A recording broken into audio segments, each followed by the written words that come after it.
Kisah akan berfokus pada seorang narapidana yang sudah dinyatakan bebas tepat hari ini. Dia nampak terburu-buru seperti sudah tidak sabar untuk segera melakukan sesuatu.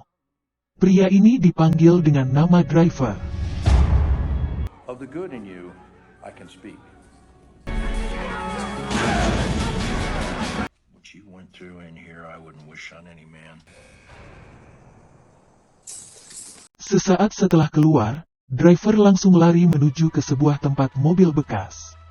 Dia nampak seperti sudah mengetahui bahwa di situ ada sebuah mobil yang sudah disediakan, beserta dengan foto dirinya bersama saudaranya. Namun kita bisa melihat bahwa ada sebuah berkas-berkas dan foto seorang pria yang sepertinya adalah target yang ingin dia datangi.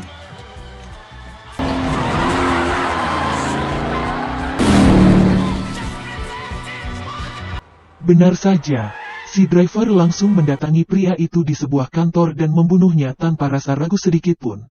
Bahkan dia sama sekali tidak peduli dengan kamera CCTV yang merekam aksinya tersebut.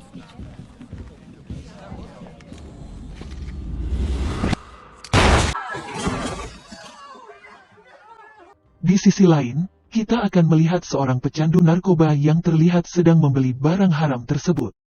Di mana Anda akan terkejut ketika mengetahui bahwa ternyata si pecandu ini adalah seorang petugas penegak hukum yang kita panggil saja si polisi.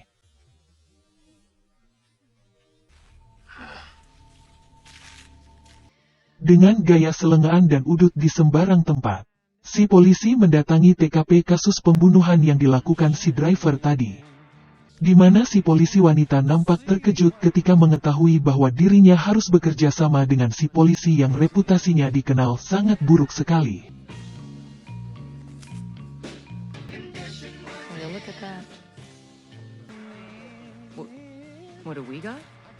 Kembali ke si Driver yang mendatangi seorang penyedia jasa pencarian identitas, di mana mobil dan nama target yang sudah tersedia tadi siang adalah dilakukan oleh si pria ini.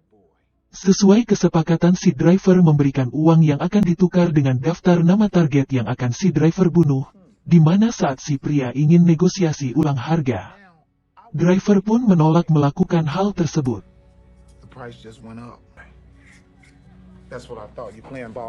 Si pria itu pun memanggil pengawalnya yang memiliki badan besar, namun saat melihat tato Samoa yang ada di tangan si Driver, si pengawal itu pun langsung lari terbirit-birit sehingga si pria tak punya pilihan lain selain menyerahkan daftar namanya.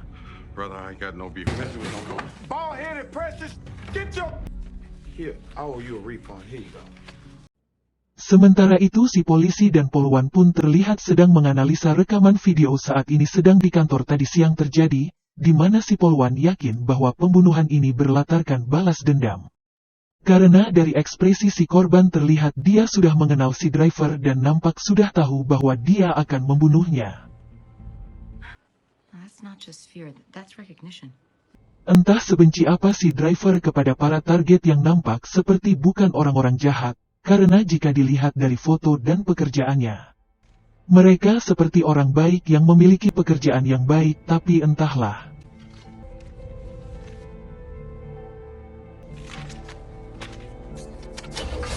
Di sisi lain, kita akan melihat seorang pria yang memiliki hobi sebagai pembunuh bayaran. Di mana dia biasa melakukan pembunuhan hanya untuk uang $1 saja atau sekitar Rp14.000. Karena pada dasarnya ia mencari tantangan untuk mengalahkan rekor seseorang pada pencapaian dalam hidupnya.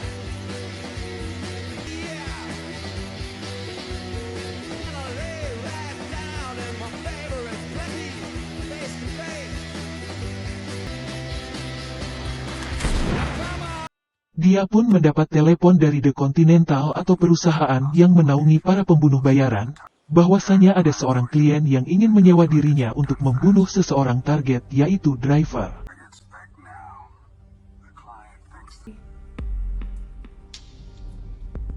Sementara itu, si polisi dan poluan akhirnya berhasil mengungkap asal-usul si Driver yang ternyata dulunya adalah seorang supir bagi para perampok bank. Di mana dia dan sang kakak saudaranya terkenal memiliki kemampuan melarikan diri dan merampok yang sangat lihai.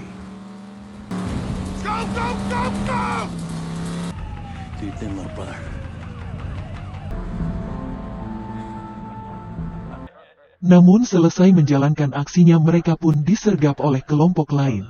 Sehingga si kakak harus tewas digorok, dan si driver ditembak dari belakang tepat di tempurung kepalanya oleh salah satu orang dari mereka.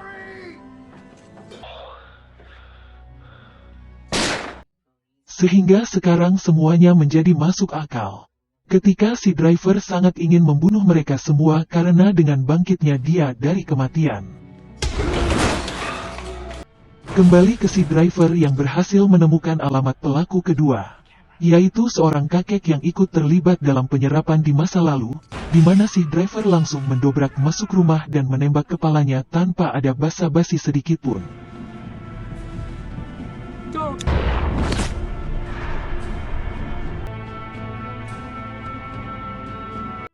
Saat akan pergi, ternyata si pembunuh bayaran sudah ada di sana, di mana mereka terlibat adu tembak yang membuat si pembayaran kewalahan, sampai-sampai tangannya bergetar ketakutan. Yang mana hal itu baru sekali dialami sepanjang karir pembunuhannya, sehingga dia semakin berambisi untuk mendapatkan driver, namun karena motivasinya berbeda, si driver pun berhasil lolos pada hari itu.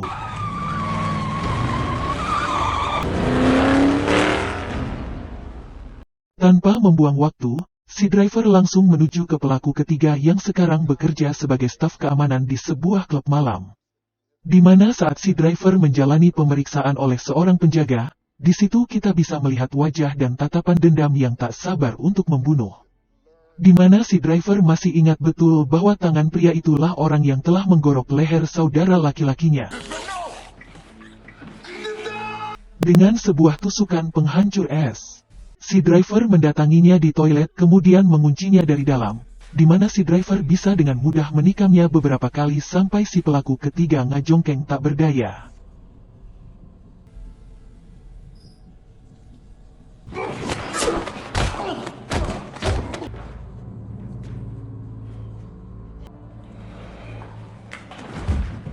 Di detik-detik dia sekarat, si pelaku pun mengatakan bahwa dia memiliki seorang putra, dan memohon agar si driver mau menyampaikan permohonan maafnya kepada anaknya tersebut.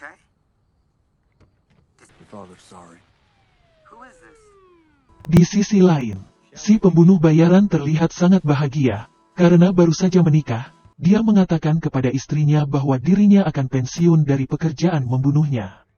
Tapi karena wajah dan kemampuan driver terus membayanginya, si pembunuh bayaran kembali panas dan nekat melakukan pembunuhan sekali lagi, hanya untuk bisa menyaingi dan membunuh si driver.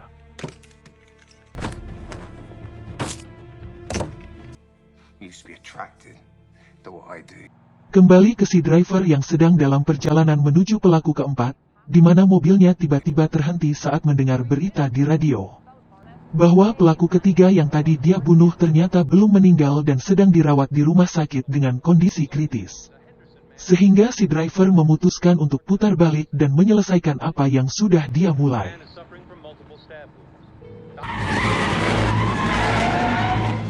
Tanpa basa-basi si driver langsung masuk ke dalam rumah sakit, dan menembak si pelaku tepat saat para dokter dan perawat sedang mengobati lukanya, dan itu sangat tidak sopan.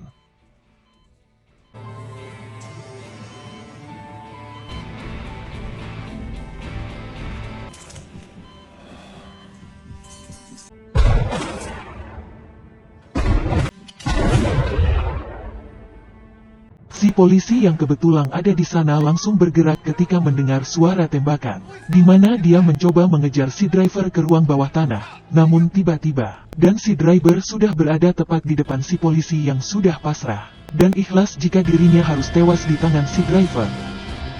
Namun si driver pun pergi begitu saja saat melihat ada lencana polisi di pinggangnya, sehingga bisa diambil kesimpulan bahwa sebrutal-brutalnya si driver, dia tetap seorang manusia normal yang masih memiliki hati dan etika dalam membalaskan dendamnya.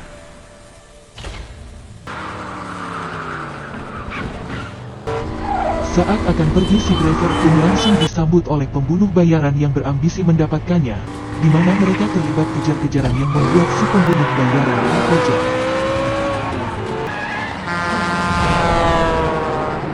Saat ada kesempatan, si driver tidak menembak orangnya tetapi ban mobilnya.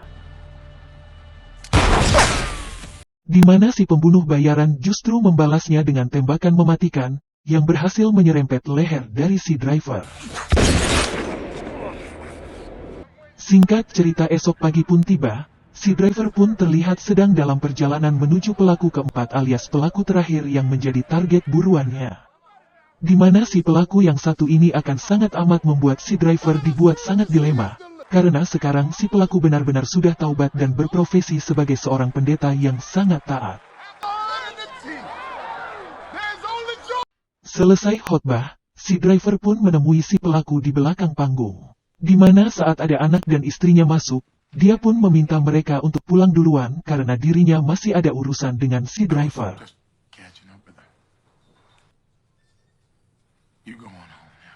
Setelah berjalan keluar agak jauh dari tempat khotbah, si pelaku atau yang sekarang menjadi bapak pendeta pun ikhlas. Jika memang si driver mau membunuhnya dan jika memang itu yang terbaik, beliau pun pasrah dan menyerahkan semuanya kepada Tuhan.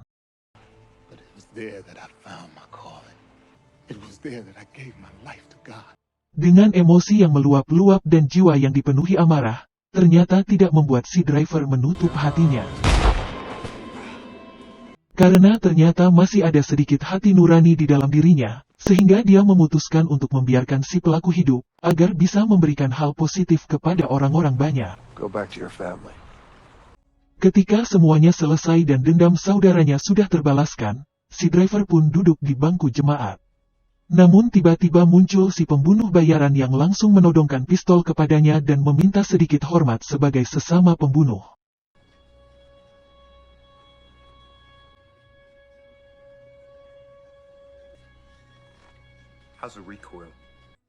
Namun karena si driver tidak memiliki dendam terhadapnya, dia pun terlihat diam dan duduk tenang tanpa melakukan perlawanan apapun. Sehingga hal itu semakin membuat si pembunuh bayaran merasa tidak dihargai sebagai seorang pembunuh yang profesional yang sudah melanglang buana kemana-mana.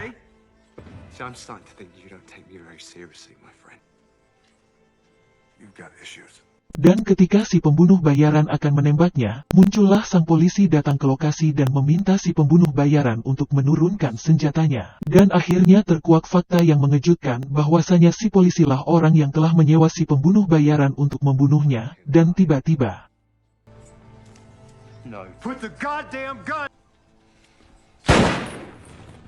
si polisi menembak kepala si driver. Tepat di bekas luka tembaknya dulu, di mana kita akan diperlihatkan kilasan masa lalu, yang menunjukkan bahwa si polisilah orang yang telah menembak kepala si driver, sekaligus otak dari penggerebekan dan pembunuhan atas saudara si driver di masa lalu.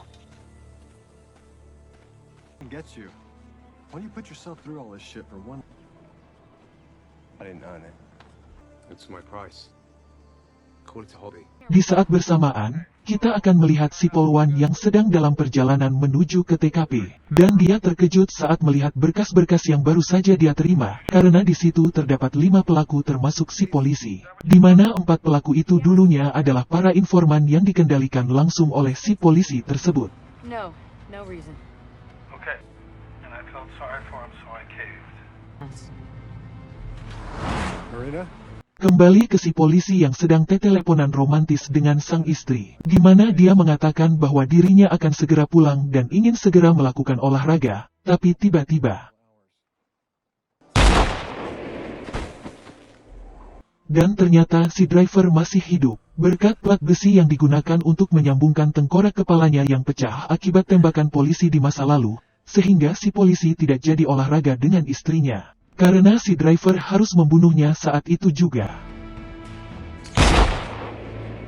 Setelah kejahatan polisi berhasil terungkap, polisi polwan dan pasukan yang datang untuk menangkapnya walau terlambat, si pembunuh bayaran sendiri memutuskan untuk berhenti dari pekerjaannya dan hidup bahagia bersama istri tercintanya. Untuk si driver sendiri, dia pun memutuskan mengendarai mobil klasiknya dan pergi dari sana, di mana dia bermaksud untuk pergi ke Rio de Janeiro untuk bertemu dengan Dominic Toretto. Tamat. Ending yang cukup membagongkan. Pesan yang bisa kita ambil dari film ini adalah, jangan meremehkan orang lain, karena mereka juga manusia, bukan sangu yang ingin diremehkan. Hitut siluman bekicot, sakitu tipu satmah, hatur nuhun.